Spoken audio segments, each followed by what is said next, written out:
중요하죠. distinguish. 뭐 하는 게 중요해? 구분하는 거. 두 가지를 구분합시다. between A and B. 첫째 뭐를 구분할까? 법적으로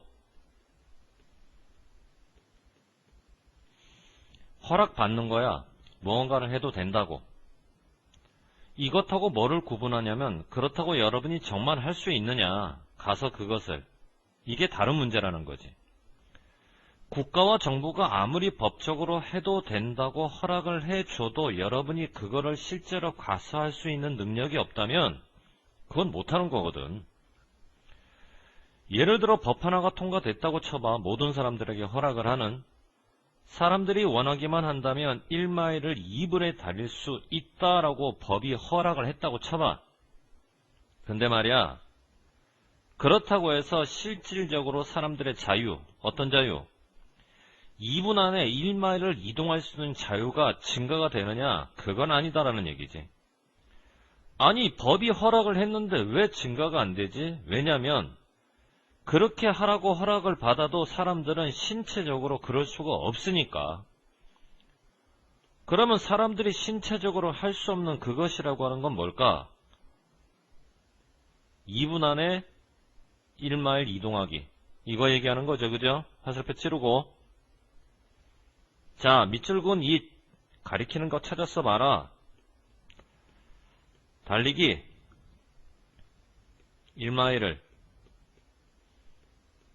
2분 안에.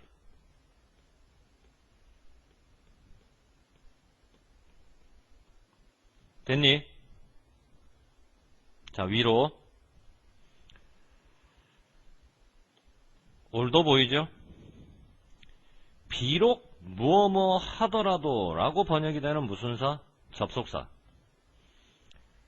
쌤이 이런 얘기 많이 하는데 문장 속에 접속사가 나왔으면 뒤에는 반드시 뭐 플러스 뭐의 구조? 주어 플러스 동사의 구조. 그러나 접속사가 나왔다고 항상 주어가 보일이라는 보장은 없다. 왜? 생략도 되니까. 그러면 동사가 반드시 ing 현재분사나 과거분사 pp를 가지고 분사구문 처리돼야 된다고. 물론 뭐 능동일 때는 현재분사 쓰고 수동일 때는 과거분사 pp 쓰는 거 여러분들 다 알 테고. 그러니까 접속사 다음에 ing를 쓸래 pp를 쓸까라는 얘기는 지금 이미 주어를 생략해줘서 그런 거죠. 그러면 능동이냐 수동이냐의 그 문제인데 언론은 앞에 있어서 봤던 것처럼 항상 허락하다 몇 형식으로만 사용됩니까? 5형식. 5형식이라는 얘기는 뭐 플러스 뭐? 목적어 플러스 목적격 보호가 반드시 투부정사로. 언론 나왔거든요. 투부정사 나왔거든요. 중간에 뭐가 안 나왔나요? 목적어 안 나왔거든요, 지금. 그러면 이 자체로 우리가 얘를 능동으로 봐야 되겠어? 수동으로 봐야 되겠어? 당연히 수동으로 봐야지 능동으로 볼 수가 없는 거지. 그럼 이런 경우에는 수동이기 때문에 허락하다가 아니라 허락받는 거야. 그지? 해석 다시 해볼까? 그렇게 하라고 허락을 받았다고 하더라도 신체적으로 육체적으로 그거를 할 수가 없다. 됐니? 자, 이제 할 수 없다. unable로 할 수가 없을까? incapable로 할 수가 없을까? 자, 잠깐 밑으로. 할 수 있다, 할 수 없다의 문제는 결국 to 부정사냐 전치사 오분야에 따라서 공통적으로 비동사 다음에 to 부정사가 나오게 되면 able, 그 이름도 유명한 be able to. to 부정사가 아니라 of로 들어가게 되면 똑같은 의미로 capable을 써야 됩니다. 여러분들. 이게 생소하신 분들도 있을지 모르겠지만 굉장히 중요한 수고예요. 그러니까 지금은 to가 아니라 of가 붙었단 말이야. 그러니까 할 수 없다의 개념으로는 capable을 부정하는 in이 되는 거지. 이해됐어? 무슨 말인가? 그런데 만일 여기서부터 여기까지를 학교 선생님이 이렇게 쓰면 of가 아니라 to, 없던 do, 그리고 it. 그러면 전치사 of에서 to도로 바뀌었기 때문에 이때는 정반대로 unable이 들어가야 된다고. 기계적으로 공부하면 안 된다고요. 원래 문장이 이거니까 시험에도 이렇게 나오겠지라는 순진한 발상을 버리세요. 언제든지 이 문장이 이 문장으로 바뀔 수가 있어. 그러면 우리는 공부를 incapable로 공부했지만 실제 답안지에는 unable을 써야 된다는 얘기가 되는 거지. 오브가 아니라 투두기 때문에. 이해됐니? 무슨 말인가?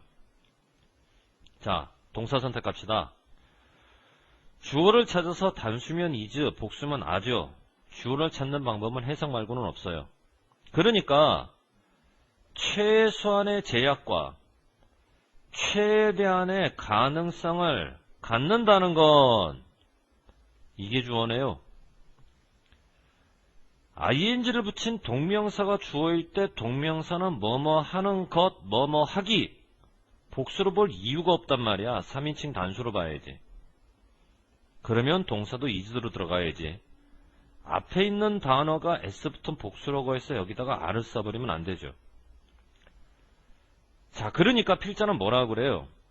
우리가 행동을 할 수 있게끔 우리를 제약하는 요소는 최소한으로 줄이고 우리가 행동을 할 수 있는 가능성을 최대한으로 늘리는 것이 좋다. 뭐 법이 허락하고 말고의 문제가 아니다라는 얘기지.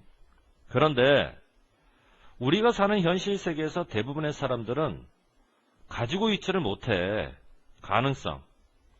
어떤 가능성? 이더냐 보스냐 뒤에 뭐가 보입니까? 오가 보이죠? 당연히 이더로 들어가셔야지.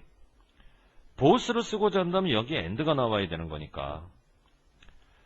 현실을 살아가는 우리 대부분은 어떤 가능성이 없나? 그들이 되라고 허락받는 모든 것들이 될 그럴 가능성이 없어. 예를 들어 누군가가 야, 너 판검사 해.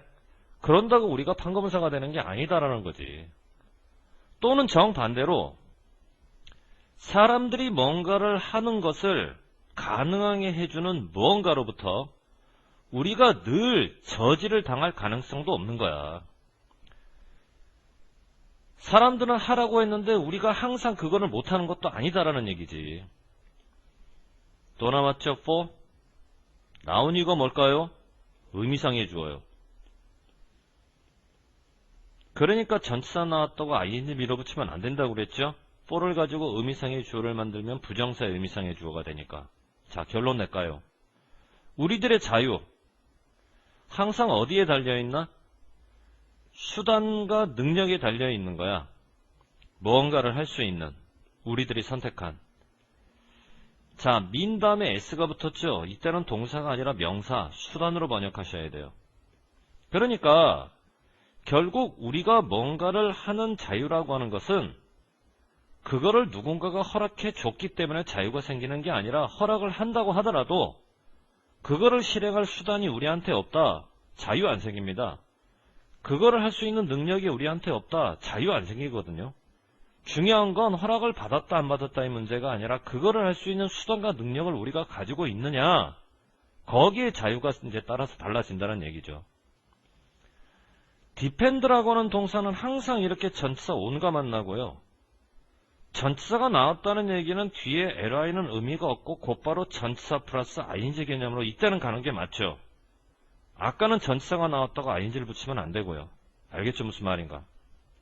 그럼 이 글의 주제는 뭐라고 정할까요? 우리의 자유, 결과를 얘기하자는 거야? 필요 조건을 얘기하자는 거야? 필요 조건을 얘기하자는 겁니다. 결과가 아니라.